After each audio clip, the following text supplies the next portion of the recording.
Je n'aurais jamais imaginé que mes désirs les plus profonds pourraient m'emmener aussi loin.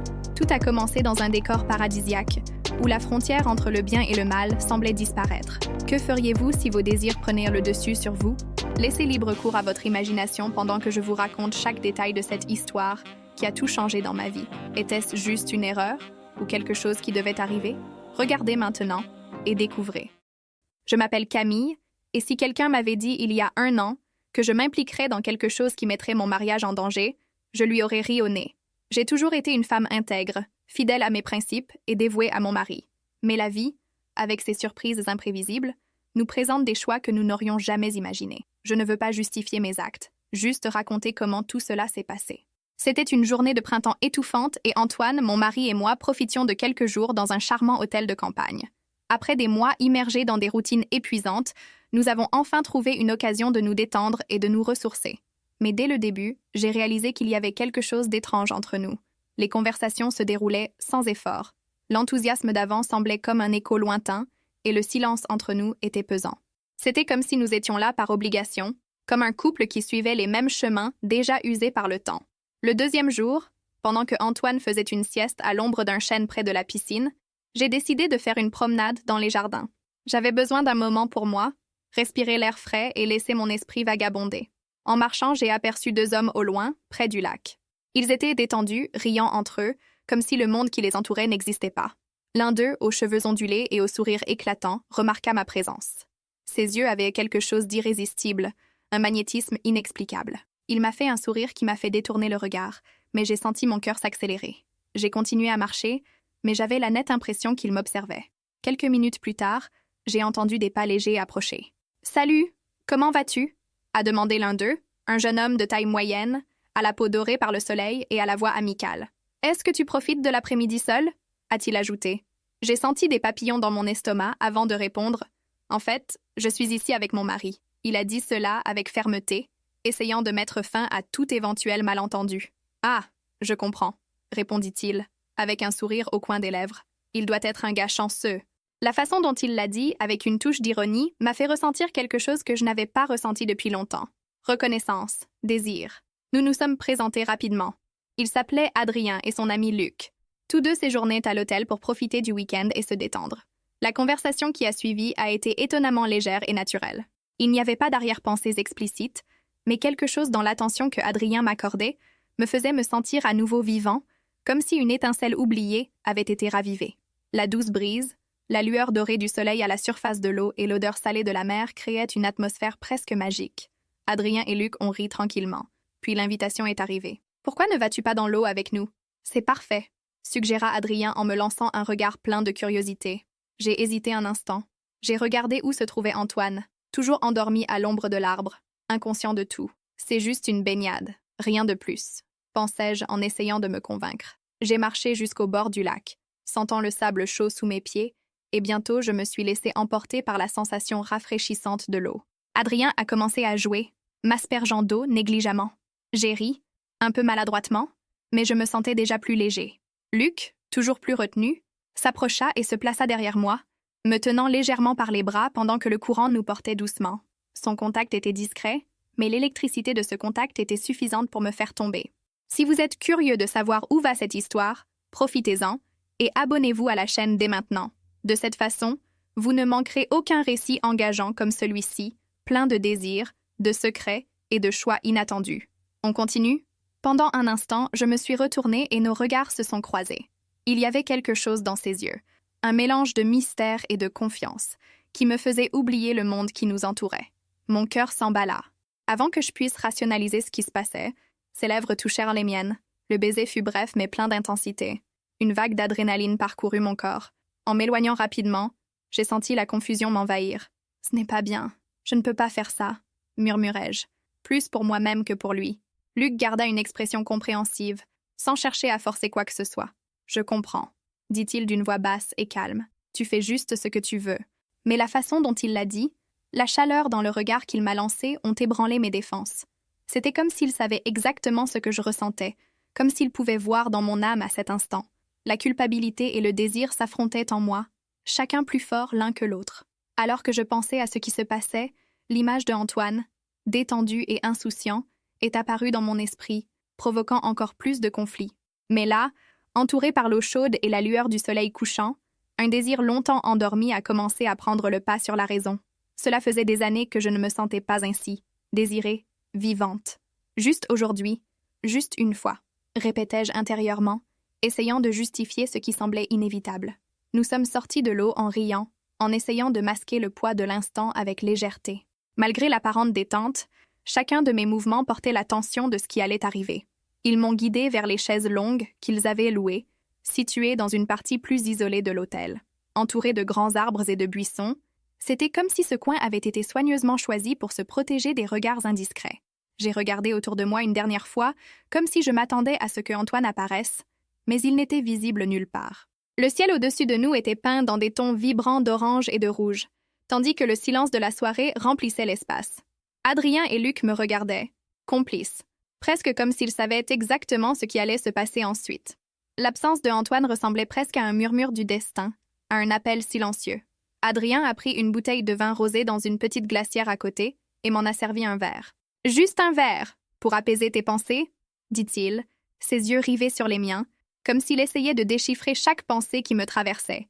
Je tenais le verre avec les doigts tremblants, tandis que le vin rosé reflétait les derniers rayons du soleil. J'ai pris une gorgée, sentant le liquide doucement sucré glisser dans ma gorge. À chaque nouvelle gorgée, la voix de la culpabilité diminuait, tandis que le désir s'emparait de moi, avec une force que je n'avais jamais connue. Luc, toujours avec des gouttes d'eau coulant sur ses larges épaules, s'assit à côté de moi dans une posture détendue. « Tu as ta place ici, tu sais ?» dit-il avec un sourire plein d'arrière-pensée. J'ai senti mon visage rougir, mais je n'ai pas pu répondre. Son regard intense semblait envahir tous les recoins de mon esprit, dévoilant mes secrets les plus profonds. Avant que je puisse réagir, sa main se posa doucement sur ma cuisse. Le contact m'a fait frissonner le dos et a brûlé toutes mes pensées rationnelles. Jamais de ma vie je ne m'étais senti ainsi, désiré, vivant, hors de contrôle. Mon esprit me criait toujours d'arrêter, mais mon corps répondait avec une intensité qui ignorait la logique. Je me tournai vers Adrien qui dégustait tranquillement son vin, les yeux fixés sur moi avec ce sourire indéchiffrable. « Tu n'es pas obligé de continuer si tu ne veux pas », avait-il dit auparavant, mais maintenant il semblait plus conscient que jamais que j'étais sur le point de céder. Et il avait raison. Luc se pencha vers moi et m'embrassa. Cette fois, le contact était plus profond, chargé d'urgence. Ses lèvres fermes trouvèrent les miennes, tandis que sa main remontait lentement sur ma jambe, chaque mouvement envoyant des vagues de chaleur dans tout mon corps. Pendant un instant, le monde qui nous entourait a disparu. Il n'y avait pas de station balnéaire, il n'y avait pas de soleil couchant, et il n'y avait certainement pas de Antoine. Adrien s'approcha alors, sa présence ferme et enveloppante. Il posa ses mains sur mon dos, m'attirant doucement vers lui, alors que ses lèvres commençaient à explorer mon cou. La sensation était bouleversante. 2 hommes m'entouraient, me touchaient, comme si tout leur désir m'était dédié. Je m'allongeai sur la chaise longue entre eux, tandis que ses mains et ses lèvres parcouraient ma peau avec un mélange d'urgence et de précision. Adrien m'embrassa passionnément, tandis que Luc explorait chaque courbe de mon corps avec une délicatesse que je n'aurais jamais imaginée. La chaleur de leur contact semblait se mélanger à la chaleur provenant toujours du soleil, créant une expérience si intense qu'elle me faisait oublier qui j'étais ou ce que j'étais censée faire. Pendant ce bref instant, rien d'autre n'avait d'importance. J'étais juste une femme redécouvrant le plaisir de se sentir vivante, complètement abandonnée à ces contacts et à cette connexion. La frontière entre le bien et le mal s'est complètement dissoute, me laissant perdue dans quelque chose qui me semblait si mal, mais si bien. Je ne peux pas dire avec certitude combien de temps s'est écoulé, peut-être des minutes, peut-être des heures. Chaque instant semblait éternel. Chaque contact était un univers de sensations amplifiées. Les baisers de Adrien étaient intenses, urgents, comme s'il essayait de graver à jamais ce moment dans ma mémoire. Pendant ce temps, les mains de Luc parcouraient ma peau avec un mélange de tendresse et de désir, comme s'il savait exactement où trouver les moyens d'éveiller mon âme. La culpabilité a frappé avec insistance à la porte de ma conscience, mais je l'ai gardée fermée, plongée dans un tourbillon d'émotions et d'adrénaline. La chaleur de leur corps à côté du mien, le murmure des mots entrecoupés de soupirs, tout semblait exister dans un monde à part. Adrien me tenait par le visage, ses yeux me fixant avec une intensité qui arrêtait le temps. « Tu es merveilleux », murmura-t-il avant de m'embrasser à nouveau, cette fois avec une douceur qui contrastait avec l'énergie qui nous entourait. Luc, quant à lui, enveloppait mon corps comme une vague calme, chacun de ses mouvements chargés de précision et de passion. Pendant un instant, je me suis sentie complètement perdue, non pas dans la confusion, mais dans l'abandon, comme si chaque partie de moi était embrassée par leur désir. Alors que les minutes se transformaient en quelque chose de presque intemporel, je savais que je vivais quelque chose d'unique, aussi faux soit-il. Le monde semblait si loin, et tout ce qui restait était la connexion entre nous trois, si intense qu'il n'y avait de place pour rien d'autre. Le soleil avait déjà disparu à l'horizon, et le ciel était maintenant teint de nuances profondes de violet et de bleu, comme s'il assistait lui-même à ce moment d'abandon. Quand tout fut fini, nous restâmes là pendant un moment, respirant profondément, notre peau encore chaude du contact de l'autre. Le silence entre nous n'était pas inconfortable. C'était plein de compréhension, comme si tout le monde savait que ce moment ne pourrait jamais se reproduire. Adrien tendit la main et me caressa les cheveux avec une affection presque délicate. « J'espère que ce fut aussi inoubliable pour vous que pour nous », a-t-il déclaré avec un sourire sincère. La réalité, cependant, a commencé à revenir comme une marée inévitable. Je me levai lentement, essayant d'organiser mes pensées et de reconstituer mon apparence. J'ai attrapé ma serviette et j'ai fait de mon mieux pour paraître indifférent, mais le poids de ce que j'avais fait commençait à peser sur moi. Adrien et Luc m'ont lancé des regards compréhensifs, sans dire un mot qui puisse prolonger ce moment. « Tu t'es bien amusé, n'est-ce pas ?» demanda Henri, son ton un peu malicieux. Je ne pouvais que hocher la tête sans trouver les mots. Mon cœur était lourd, comme si je portais un secret qui m'écrasait. Je retournai lentement vers le parapluie où Antoine m'attendait.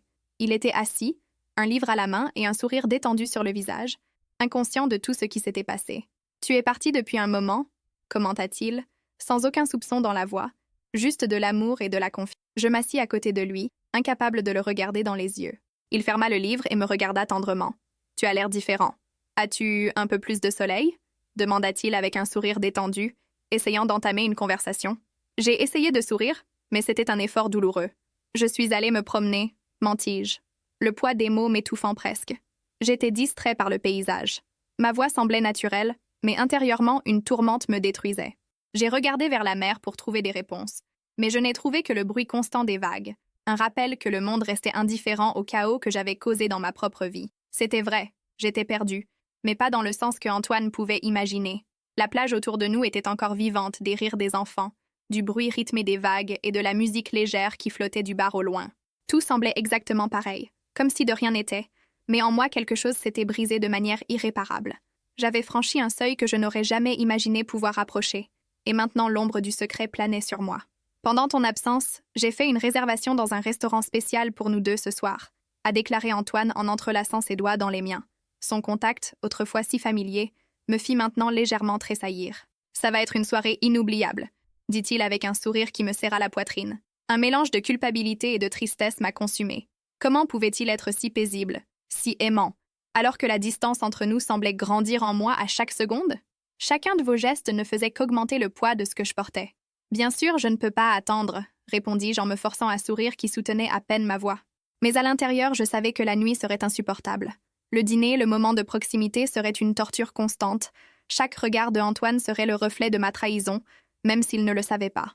Nous avons marché le long de la plage alors que le soleil disparaissait sous l'horizon, peignant le ciel de tons orange et violet. Il a parlé du restaurant, des plats qu'il espérait essayer, et même de ses projets pour nos prochaines vacances. Mais je pouvais à peine entendre ses paroles. Mon esprit était bloqué quelques heures auparavant, revivant chaque instant de folie, chaque contact, chaque murmure de Adrien et Luc. Les souvenirs étaient encore si clairs que je pouvais presque sentir à nouveau ses mains sur ma peau, les mots qu'ils échangeaient, les regards complices, la chaleur de leur corps, tout était encore gravé en moi, un souvenir impossible à effacer. Plus j'essayais de me concentrer sur ce que disait Antoine, plus la culpabilité m'enveloppait, comme une ombre qui ne me laissait pas échapper. Nous sommes rentrés à l'hôtel alors que le ciel s'assombrissait et je suis allée directement aux toilettes pour me préparer pour le dîner. J'ai fermé la porte et me suis regardée dans le miroir. Le reflet que j'ai vu était celui d'une femme que je reconnaissais à peine. Mes yeux étaient marqués par une nouvelle fatigue. Mes cheveux étaient en désordre, mais c'était le poids dans mes yeux qui me dérangeait le plus. Je n'étais plus Camille, l'épouse fidèle et dévouée. Qui devenais-je? Tandis que je me coiffais, une voix résonna dans mon esprit, douce mais insistante. Il est encore temps de changer. Mais changer quoi? Le mal était déjà fait. J'avais déjà franchi la ligne. J'avais déjà trahi l'homme qui m'avait fait confiance sans réserve. J'ai passé ma main sur mon visage, essayant de calmer mes pensées, mais la culpabilité était écrasante. Je me sentais sale, brisée, comme si mon identité même avait été perdue avec ce moment de faiblesse. Pourtant, je savais que je devais sortir de cette salle de bain, afficher mon plus beau sourire et faire comme si tout allait bien. Imaginez que Antoine avait toujours la femme qu'il pensait connaître. Malgré mes efforts pour passer à autre chose, cette pensée a continué à me hanter. Peut-être que si je prétends que rien ne s'est produit, je pourrais reprendre ma vie en main. Mais à chaque geste affectueux que Antoine faisait pendant le dîner, à chaque sourire qu'il me faisait, la culpabilité devenait plus insupportable.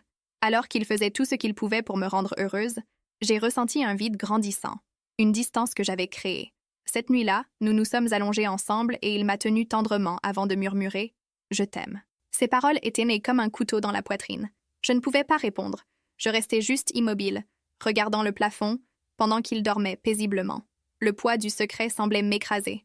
Les jours de vacances suivants se sont poursuivis comme si de rien n'était. J'ai fait semblant d'être normale, tandis que Antoine restait inconscient de mon conflit interne. Parfois, quand nous étions à la plage, j'apercevais au loin Adrien et Luc. Même s'ils ne se sont jamais approchés, leur regard leur rappelait constamment ce qui s'était passé. J'ai décidé que je ne l'avouerais jamais. La peur de perdre Antoine et de détruire notre histoire me paralysait. J'ai gardé ce secret au plus profond de mon âme, en espérant que le temps l'effacerait. Mais je savais que cela resterait, comme une cicatrice invisible, marquant à jamais ma conscience. Si vous avez aimé cette histoire et souhaitez suivre d'autres intrigues pleines de secrets et d'émotions intenses, abonnez-vous à la chaîne. Cliquez sur l'une des vidéos recommandées à l'écran ici et continuez à explorer des histoires qui captivent le cœur et l'esprit. Jusqu'à la prochaine fois.